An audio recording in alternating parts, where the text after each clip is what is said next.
Hello दोस्तों, मैं हूं कीर्तेश नागरे और आप देख रहे हैं कोडिंग कीर्तेश। दोस्तों, इस वीडियो में हम एल्गोरिदम एंड फ्लो चार्ट के बारे में बात करने वाले हैं। जी हाँ, क्योंकि एल्गोरिदम और फ्लो चार्ट दो ऐसे टॉपिक है जो आपको प्रोग्रामिंग में बहुत ज़्यादा हेल्प करते हैं और ये दो टॉपिक एग्ज़ाम में भी पूछे जाते हैं। और सबसे इम्पोर्टेंट चीज़ ये है, एल्गोरिदम के बेस पे ही फ्लो चार्ट्स बनाए जाते हैं। एक्चुअल फ्लो चार्ट क्या होता है, एल्गोरिदम्स क्या होते हैं, ये सारी जानकारी हम इस वीडियो में देखने वाले हैं। तो शुरू से लेके आखिर तक ये वीडियो स्किप मत कीजिए। बहुत सारे टीचर्स जो है फ्लो चार्ट एल्गोरिदम से पहले सिखाते हैं, जो कि बहुत गलत चीज़ है, क्योंकि फ्लो चार्ट एल्गोरिदम पे बेस्ड है। जिस तरह से आप एल्गोरिदम क्रिएट करोगे उसी तरह से फ्लो चार्ट भी क्रिएट होता है बेस्ड ऑन द एल्गोरिदम। इस वीडियो में हम सबसे पहले एल्गोरिदम को स्टडी करेंगे, उसके बाद में फ्लो चार्ट को स्टडी करेंगे। तो आइए जान लेते हैं एल्गोरिदम आखिर में होता क्या है और उसको किस तरह से यूज़ किया जाता है, किस तरह से इम्प्लीमेंट किया जाता है, उसके एप्लीकेशंस क्या है, उसके एडवांटेजेस क्या है, या फिर हम कह सकते हैं कि उसकी नीड्स क्या क्या है। ये सारी चीज़ें हम इस वीडियो में डिस्कस करेंगे, तो आखिर तक इस वीडियो में बने रहिएगा। देखिए दोस्तों, सबसे पहले मैंने यहाँ पर डेफिनेशन लिखी है। एल्गोरिदम की डेफिनेशन क्या होती है, क्योंकि बहुत बार डेफिनेशन एग्जाम में पूछी जाती है 2 मार्क्स के लिए। अभी हमारा इंटेंशन आपको डेफिनेशन पढ़ाना नहीं है, आपको एल्गोरिदम एक्चुअल में होता क्या है, उसको यूज़ कैसे किया जाता है, इम्प्लीमेंट कैसे किया जाता है, ये सिखाना है। तो सबसे पहले हम डेफिनेशन से स्टार्ट करेंगे। डेफिनेशन कुछ ऐसे है कि An algorithm is a step-by-step procedure to solve any problem or specific task। इसका मतलब क्या होता है आपको समझ में आ चुका होगा। एल्गोरिदम एक ऐसी चीज़ है, एक ऐसी स्टेप बाय स्टेप प्रोसीजर है जो आपको किसी भी टास्क को कंप्लीट करने के लिए या फिर किसी प्रॉब्लम को सॉल्व करने के लिए यूज़ किया जाता है। उसको हम एल्गोरिदम बोलते हैं। आपने बहुत बार सुना होगा कि इंस्टाग्राम का एल्गोरिदम ऐसा करता है, इंस्टाग्राम का एल्गोरिदम वैसा करता है। जी बिल्कुल सही सुना है आपने। क्यों? क्योंकि इंस्टाग्राम का एल्गोरिदम जो है, या फिर यूट्यूब का एल्गोरिदम जो है, या फिर आप ढेर सारे एप्लीकेशंस या सॉफ्टवेयर्स जो देखते हैं मार्केट में आपको दिख रहे हैं, वो सारे के सारे एल्गोरिदम पे ही बेस्ड होते हैं। अब एल्गोरिदम पे बेस्ड होते हैं इन द सेंस क्या, कि एल्गोरिदम एक ऐसी चीज़ है जो आपको किसी भी टास्क को परफॉर्म करने के लिए यूजफुल है। जैसे अभी आप यहाँ पर डेफिनेशन के थ्रू देखा आपने कि एल्गोरिदम एक स्टेप बाय स्टेप प्रोसीजर होती है जो प्रॉब्लम को सॉल्व करने के लिए या फिर कोई स्पेसिफिक टास्क कंप्लीट करने के लिए उसको यूज़ किया जाता है। एक और चीज़ मैं आपको एल्गोरिदम के बारे में बता दूं, जो कि एल्गोरिदम की नीड क्या है एक्चुअल में, उसकी नेसेसिटी क्या है, क्यों एल्गोरिदम को यूज़ किया जाता है, ये अभी हम देखते हैं। देखिए दोस्तों, एल्गोरिदम की पहली नीड होती है इफिशियंसी। अब इफिशियंसी क्यों? देखिए, इफ़िशियंसी इसीलिए क्योंकि इफ़िशियंसी की वजह से आप किसी भी कोड को फास्टर और ऑप्टिमाइज तरीके से कोड कर सकते हैं। किसी भी एप्लीकेशन को, किसी भी सॉफ्टवेयर को, किसी भी ऐसे वेबसाइट को हम इफ़िशियंटली उस पर वर्क कर सकते हैं, उसको ऑप्टिमाइज तरीके से और फास्टर तरीके से उसको कोड कर सकते हैं। देखिए, मैंने आपको इसके पहले एक बार मैंने आपका लेक्चर लिया था जो कि लॉजिक बिल्डिंग के ऊपर था। उस पर भी मैंने आपको बताया था कि किसी भी कोड को करने के लिए, किसी भी सॉफ्टवेयर को बनाने के लिए, किसी भी एप्लीकेशन को बनाने के लिए आपके माइंड में एक थॉट प्रोसेस रन होना ज़रूरी है कि एक्चुअल में मुझे बनाना क्या है। अगर मुझे ये माइंडसेट क्लियर है कि मैं बनाना क्या चाहता हूँ, तो आप अच्छे तरीके से उस सॉफ्टवेयर को या उस एप्लीकेशन को बना सकते हैं। तो एल्गोरिदम वही चीज़ करता है कि आपके माइंड में एक माइंडसेट क्रिएट करने के लिए हेल्प करता है कि आप एक्चुअल में बनाओगे क्या और उसका आउटपुट आपको कैसे मिलने वाला है। तो ये सारी चीज़ें एक एल्गोरिदम के बेस पे ही होती है। जैसे मैंने आपको बताया इफ़िशियंसी का काम क्या है, आपके कोड को ऑप्टिमाइज तरीके से करना, उसको फास्टर तरीके से करने का काम एल्गोरिदम करता है। और इसलिए मैंने फर्स्ट उसका जो नीड है, उसका जो नेसेसिटी है, वो बताया efficiency. Now second is scalability. अब स्केलेबिलिटी ही क्यों?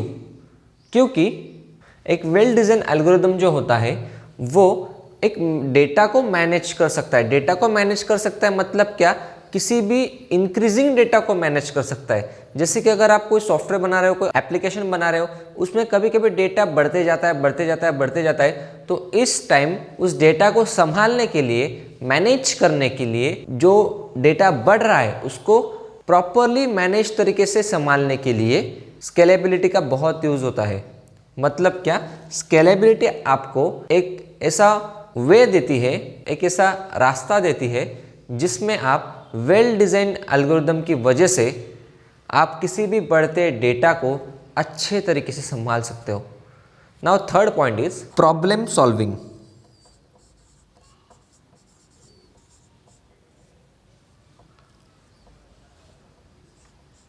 प्रॉब्लम सॉल्विंग क्यों?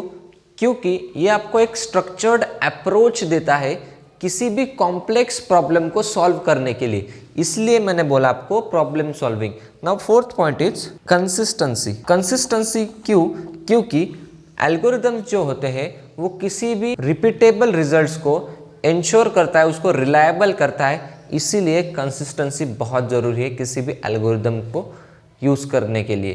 तो ये जो 4 पॉइंट्स है ये बहुत इंपॉर्टेंट है किसी भी एल्गोरिदम को यूज़ करते समय, उसकी ये नेसेसिटी है, ये उसकी नीड है, ये 4 चीज़ों की, कि किसी भी एल्गोरिदम को आप यूज़ करो तो इन 4 चीज़ों का ध्यान हमेशा रखें। देखिए, हमने ये नीड्स ऑफ एल्गोरिदम तो देख लिए, अब हम देखेंगे what is the uses of algorithm, या फिर हम कह सकते हैं कि what is the applications of algorithm.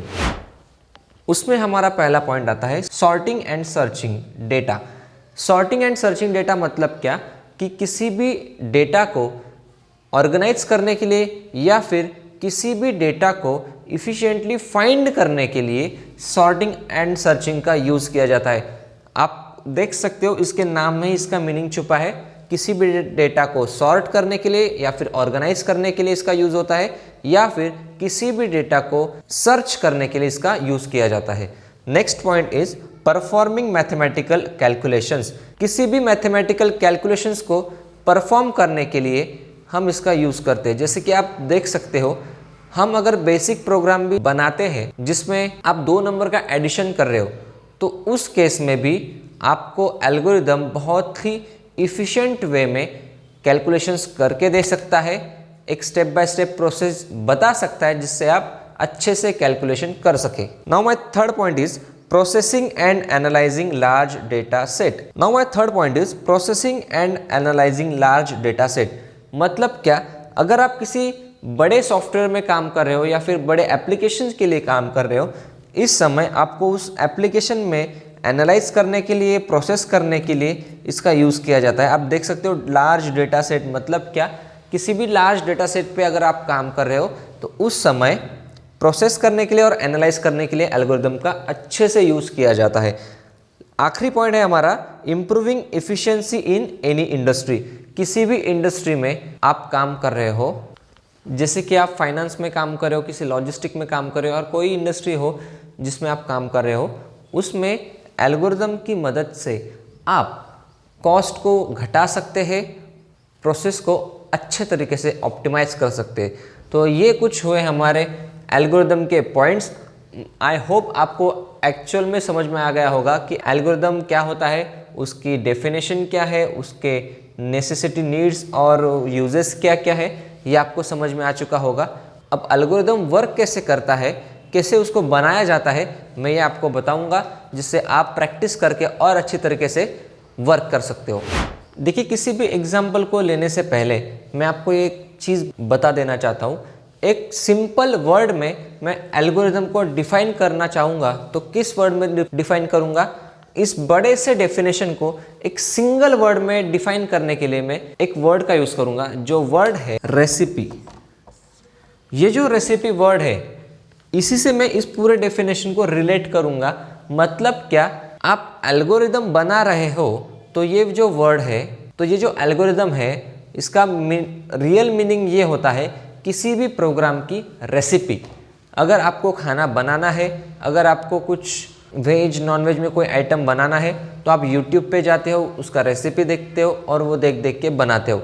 Same यहाँ पे आपको करना है, आपको किसी भी प्रोग्राम का एक रेसिपी बनाना है, किस तरह से इस प्रोग्राम को बनाएंगे और उसके अकॉर्डिंग देख देख के आपको प्रोग्राम में काम करना है। देखिए मैंने एक यहाँ पर एग्जाम्पल लिखा है, make a simple C program to make addition.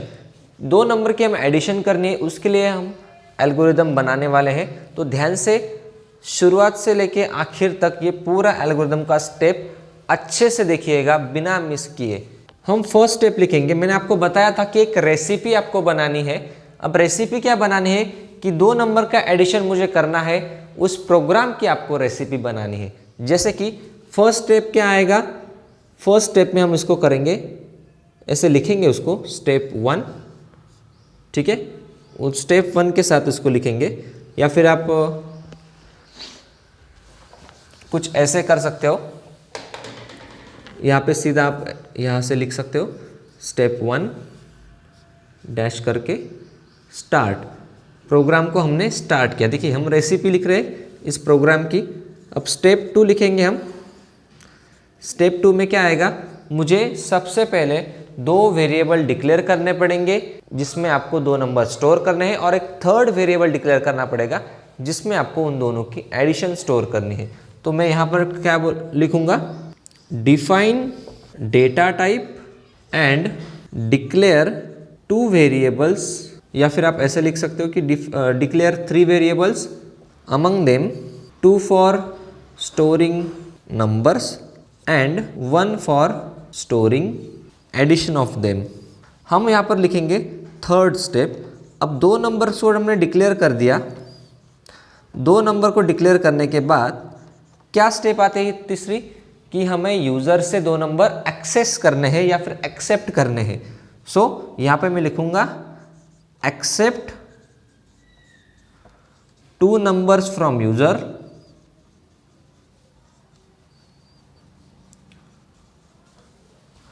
देखिए 3 स्टेप में हमने अभी तक ये प्रोग्राम लिखना स्टार्ट किया है जिसको हम एल्गोरिदम बोलते हैं, ठीक है। नेक्स्ट स्टेप है स्टेप 4, जिसमें हम क्या करेंगे, 2 नंबर्स को एक्सेप्ट करने के बाद ऐड फॉर्मूला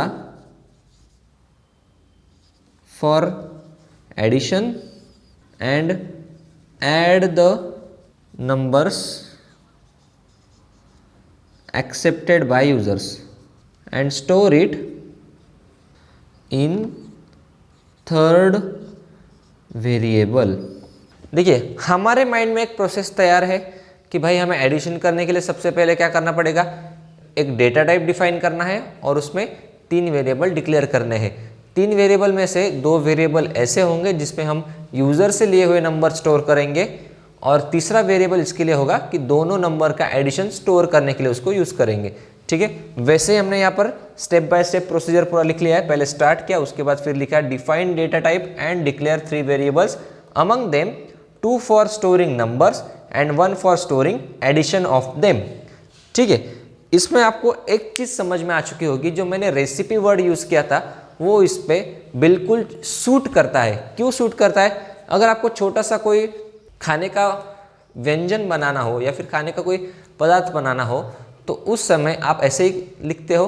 अगर आप देख सकते हो, अगर आपने कोई टीवी शोज़ देखे होंगे जिसमें आपको रेसिपी बनाना सिखाते तो उसमें यही चीज़ें तो होती है सारी। 2 चम्मच नमक लीजिए, 1 चम्मच मिर्च लीजिए। मतलब क्या मैं कहना क्या चाहता हूँ कि ऐसा ही कुछ प्रोसेस उसमें बताया जाता है। और हमारे घर की जो महिलाएँ हैं वो जो ये टीवी के प्रोग्राम्स जो देखती है वो कुछ इस तरह से ही अपने बुक्स में नोट डाउन करती रहती है। बस वही काम हमें यहाँ पे करना है। एक स्टेप 5 होगा हमारा। स्टेप 5 में क्या होगा, यहाँ पर हमने थर्ड वेरिएबल में एडिशन को स्टोर कर दिया है। अभी आखिरी स्टेप होगा प्रिंट द एडिशन, आखिरी स्टेप हुआ, और लास्ट स्टेप में हम इसको स्टॉप कर देंगे। स्टेप 6 में हम इसको क्या कर देंगे, स्टॉप कर देंगे।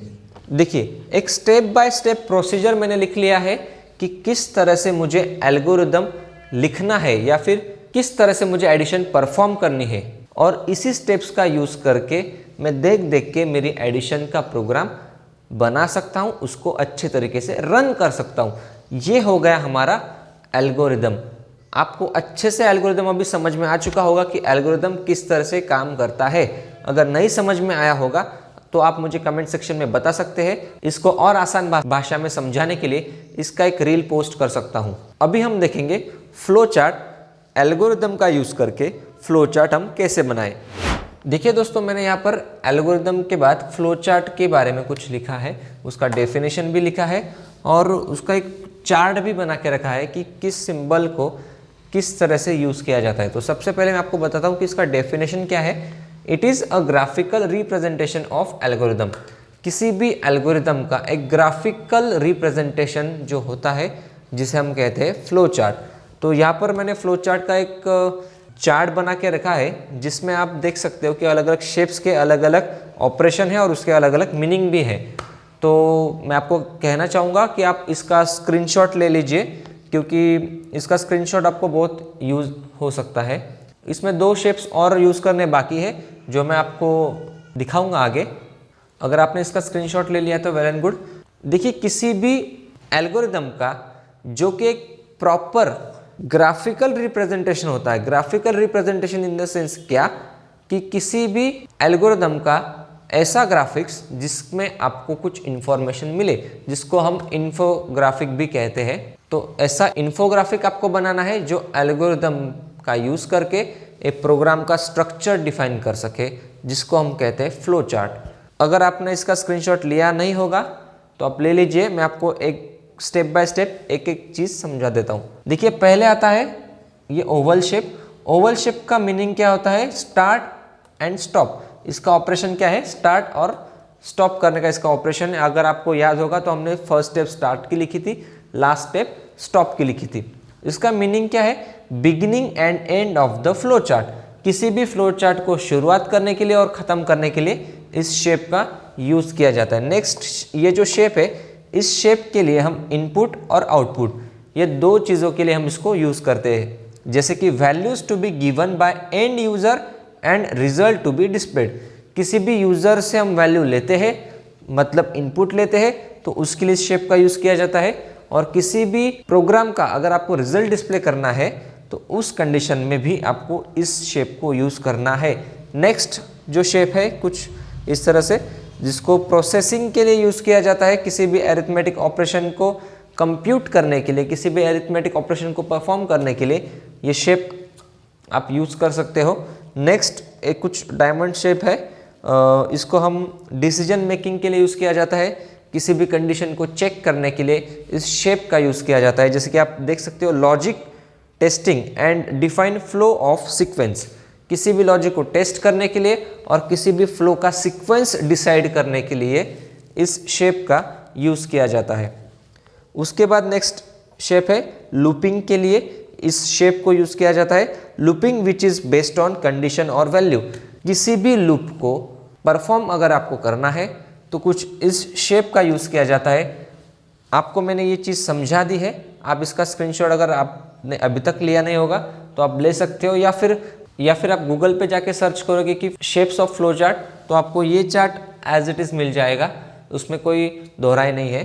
अभी हम देखते हैं जो आखिरी 2 शेप्स बचे हैं, मैं आपको इसको रफ करके वहाँ पर मैं समझा देता हूँ। तो देखिए दोस्तों, मैंने यहाँ पर 2 और शेप्स दिखाए हैं आपको। पहला ये जो शेप है ये कनेक्शन के लिए यूज़ किया जाता है। किसी भी फ्लो चार्ट को कंटिन्यूटी दिखाने के लिए, कनेक्शन दिखाने के लिए इस शेप का यूज़ किया जाता है। और आखिरी में ये कुछ लाइंस आपको दिख रही है जो लेफ्ट में, राइट में, अप साइड, डाउन साइड आपको दिख रही है। तो ये जो लाइंस है इसको हम फ्लो लाइंस बोलते हैं, जो कि डायरेक्शन को रिप्रेजेंट करती है। किसी भी फ्लो चार्ट के डायरेक्शन को रिप्रेजेंट करने के लिए इस फ्लो लाइन का यूज़ किया जाता है। तो आई होप आपको ये सारी चीज़ें समझ में आई होगी। अब हम देखते हैं कि जो हमने एल्गोरिथम लिखा था उसका फ्लो चार्ट किस तरह से बनेगा। देखिए, हमारा फर्स्ट स्टेप था स्टार्ट। तो ओवल शेप से हम स्टार्ट करेंगे। आपको अगर याद होगा तो हमने स्टार्ट इसी शेप से किया था, जो हमने आपको चार्ट दिखाया था उसमें। उसके बाद आपको कुछ फ्लो लाइंस दिखानी है, तो मैं फ्लो लाइंस भी दिखा देता हूँ। फ्लो लाइंस दिखाने के लिए मैं क्या करूँगा, कुछ इस तरह से फ्लो लाइन दिखा दूंगा, ऐसे। नेक्स्ट स्टेप हमारा था कि वेरिएबल को आपको डिक्लेयर करना था। अभी वेरिएबल को डिक्लेयर करने के लिए आप क्या करोगे?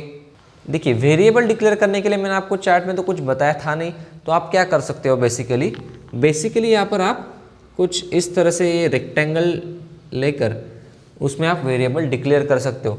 जो आपको डिक्लेयर करने थे, जैसे मैं आपको यहाँ पर लिख के देता हूँ, integer A, B, C, 3 variable हमें डिक्लेयर करने थे, जिसमें हमने लिखा भी था डिफाइन डेटा टाइप और declare 3 variables, among them 2 variables for accessing numbers and 3rd variable is for storing addition. ठीक है, तो मैंने ये सेकेंड स्टेप लिख लिया। थर्ड स्टेप क्या था, इन सब का आपको एडिशन करना है। तो एडिशन करने के लिए फिर से मतलब क्या, अरिथमेटिक ऑपरेशन आपको परफॉर्म करना है, तो फिर से आपको क्या करना पड़ेगा, रेक्टेंगल शेप का ही यूज करना पड़ेगा, जिसमें आपको एक वैल्यू कंप्यूट करके देनी है। तो मैं यहाँ पर डायरेक्टली फॉर्मूला लिख दूंगा, C = A + B। मैंने यहाँ पर फॉर्मूला लिख दिया। फॉर्मूला लिखने के बाद दोस्तों देखिए, तीसरा स्टेप था हमारा, जिसमें आपको 2 वेरिएबल में वैल्यूज एक्सेप्ट करनी थी फ्रॉम यूज़र से। तो यूज़र से अगर वैल्यू आपको एक्सेप्ट करनी है, तो हम यहाँ पे कुछ इस तरह शेप का यूज़ कर सकते हैं, जिसमें आपको वैल्यू एक्सेप्ट करनी है। Accept 2 values, store it in A and B। 2 value आपको एक्सेप्ट करनी है और उसको A और B में स्टोर करना है। ठीक है, तो ये हमने यहाँ पर लिख दिया। उसके बाद नेक्स्ट स्टेप क्या होगा, नेक्स्ट स्टेप में आपको इन दोनों को कंप्यूट करना है, मतलब दोनों का एडिशन परफॉर्म करना है। तो एडिशन परफॉर्म करने के लिए अगेन मैं फिर से इस रेक्टेंगल शेप का यूज़ करूँगा। रेक्टेंगल शेप का यूज़ करते समय यहाँ पर हम डायरेक्टली लिख देंगे formula C = A + B। Formula लिखने के बाद ऑटोमेटिकली एडिशन भी हो जाएगा और 3rd वेरिएबल में आंसर भी स्टोर हो जाएगा।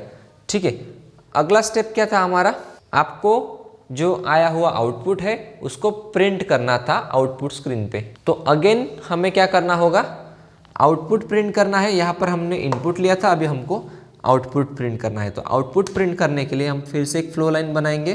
फ्लो लाइन बनाने के बाद आउटपुट को प्रिंट करने के लिए इस शेप का हम यूज़ करेंगे, जिसमें हम लिख देंगे आउटपुट इन C, मतलब C नाम की इस वेरिएबल में हमारा आउटपुट स्टोर है, जिसको हमने प्रिंट कर दिया है।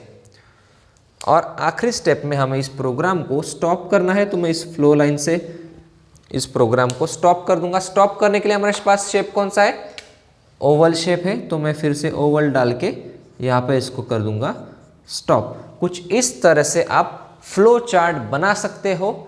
और आई होप आपको ये समझ में आ चुका होगा कि किस तरह से आपको फ्लो चार्ट बनाना है। तो दोस्तों आज के लिए इस वीडियो में इतना ही।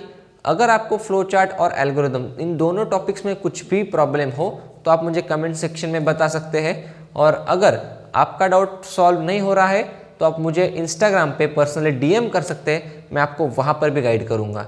तो दोस्तों आप फ्लो चार्ट और एल्गोरिदम इन दोनों टॉपिक का अच्छे से स्टडी कीजिए और मिलते हैं हम अगले वीडियो में। बाय।